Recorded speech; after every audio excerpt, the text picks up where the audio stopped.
Okay, now we have entered into a room we call the Small Works Gallery, and David has a few pieces in here which are actually documentation photographs of performance works that he did.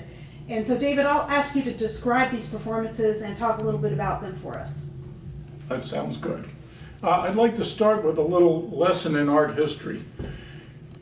In the 70s, late 70s, painting was declared dead by the art critic Clement Greenberg and artists such as Frank Stella and Claes Oldenburg.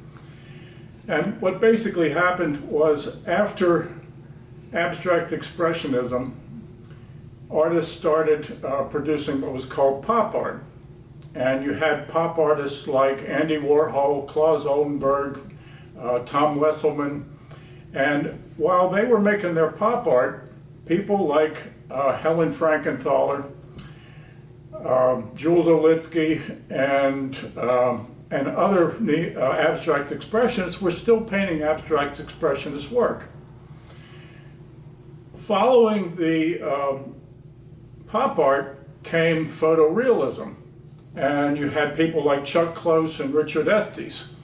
And that reached a point where they felt, the critics, that nothing else could be done in painting. So painting decided they would move to neo-expressionism and start rehashing what was going on in expressionism.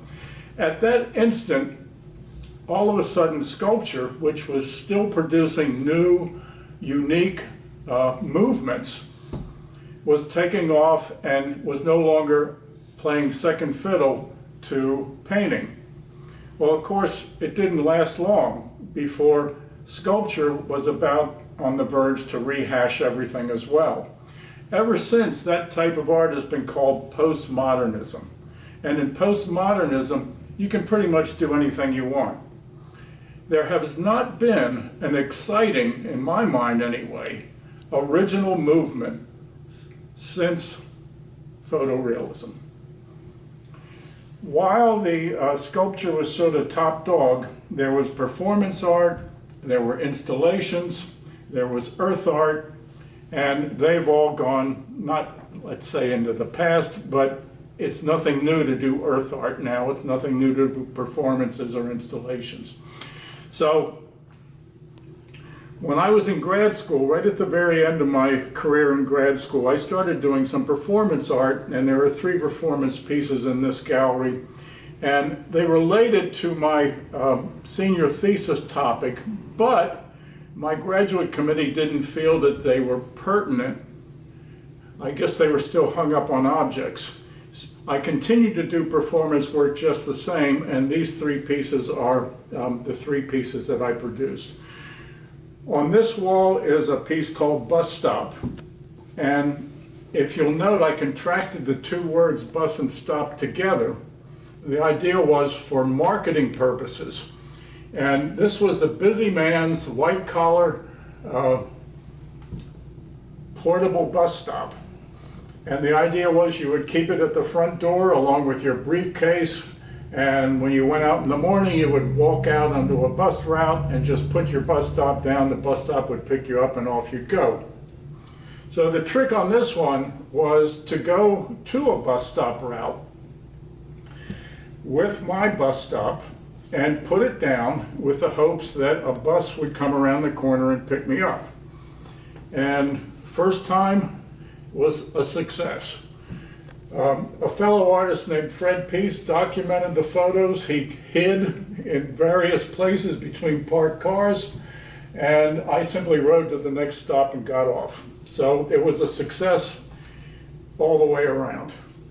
The Sherwin-Williams paint store, this is in Five Points of Columbia, South Carolina. The Sherwin-Williams paint store and the Treasure Mart are now restaurants. The gas station is still there. Behind me was a head shop, which is now a Starbucks. But it's still an exciting little place in Columbia. And so your actual placement of your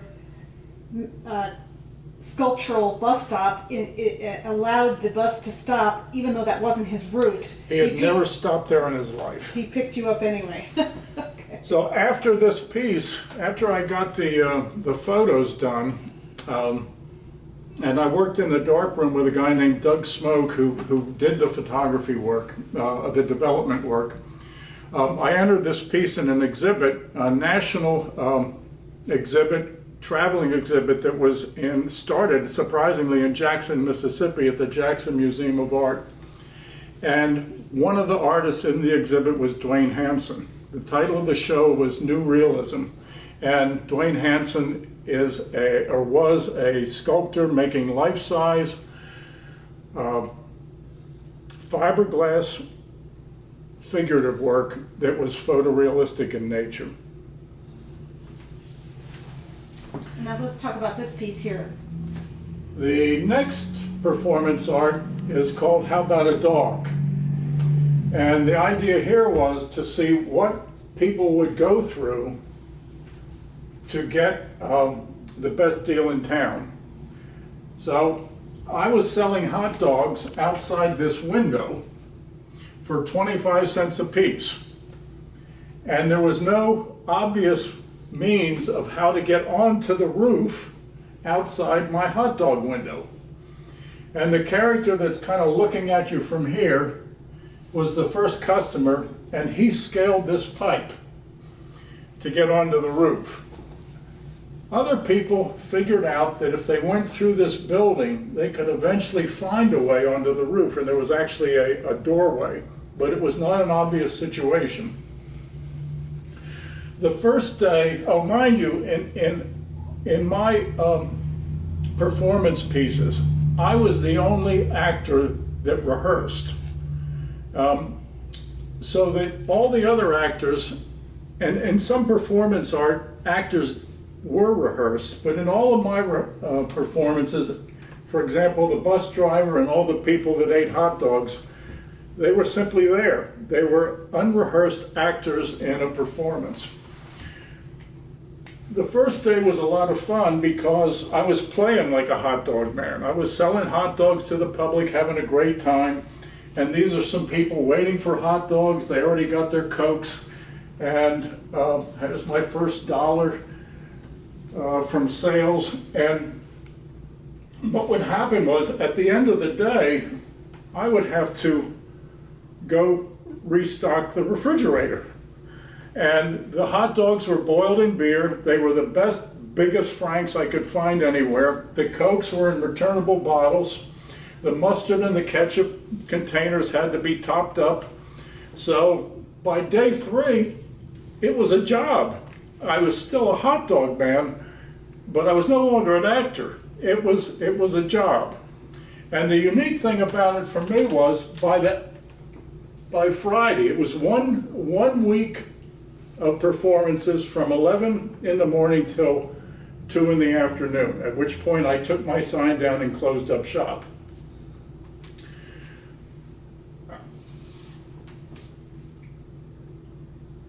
This was my painting professor taking 3 bites. This is a guy named Eddie Bryan who finished a degree in ceramics.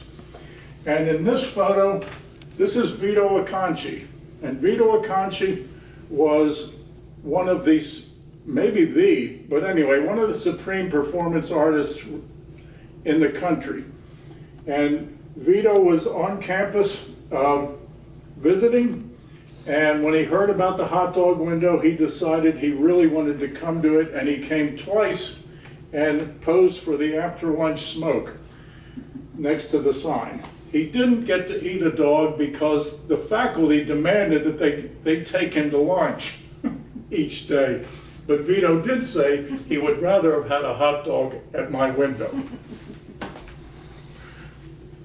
It's a classic picture and a very, I think, precious picture that you have in this. It is a precious picture. It really is.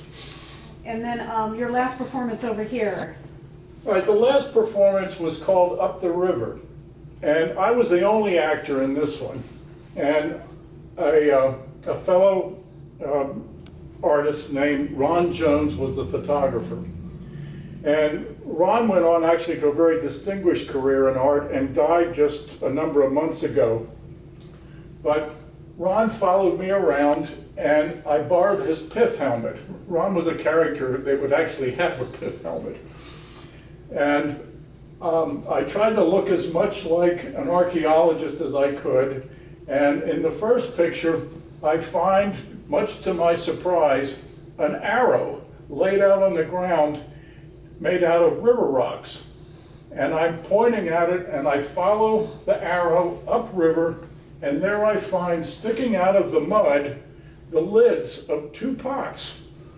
So I have my little shovel and I dig these pots out, wash them off in the river, and the 2 pots are right here on top of this shelf from that time period. And the surprising thing is, dated on the bottom of these pots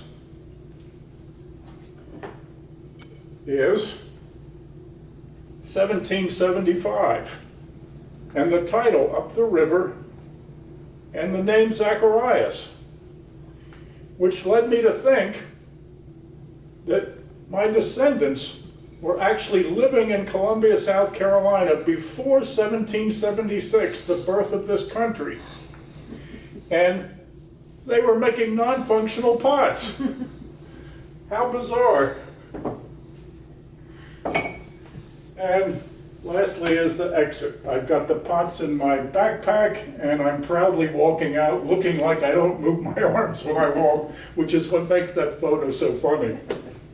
Well, I think this is, a great example of not only creativity in your performance, but also your humor involved in it, which I think is quite a delightful aspect of all 3 of these pieces.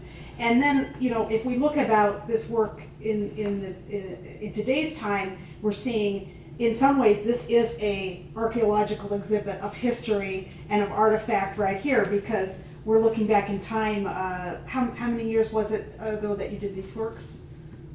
In 79. So 30 years ago? Okay, so, okay. Or is that 40? Maybe more. 30.